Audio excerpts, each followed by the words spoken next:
ความหมายสายตาที่เอ่ยส่งมาทุกวันสุขทุกข์คอยไถ่ทางกันถ้อยคำซ่อนความลับใดโอ้โอ้โอ้โอ้หัวใจบอกเคยก็เลยสงสัยอยากมีสักวันที่อาจ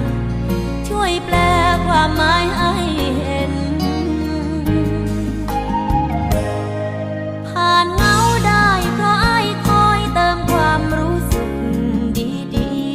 ๆกับใจจนดวงนี้อ้ายคือสิ่งที่จำเป็นโอ้โอ้โอ้โอ้อ้ายให้ด้วยหาหรือเพียงล้อเล่นคำถามพาความเยือกเย็นที่เอามาเยี่ยมเยือนหัวใจ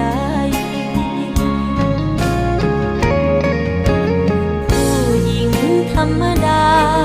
หาคนสนใจยากนักเจออ้ายทำคล้ายว่าฮักคนยิ้มคนเดียวบ่ได้เวลาที่เดินเคียงข้าง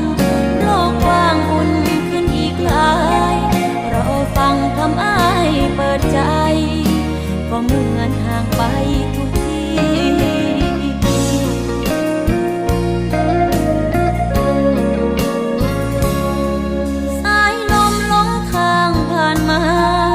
ดอกหญ้าข้างทางสั่นไหวก็คงไม่ต่างกับใจหวั่นไหวยามพบอ้ายนี้คนบ่เคยมีฮักถูกใจถามทักเป็นปีที่อ้ายทำกับใจนี้บ่ฮู้คือฮักหรือบ่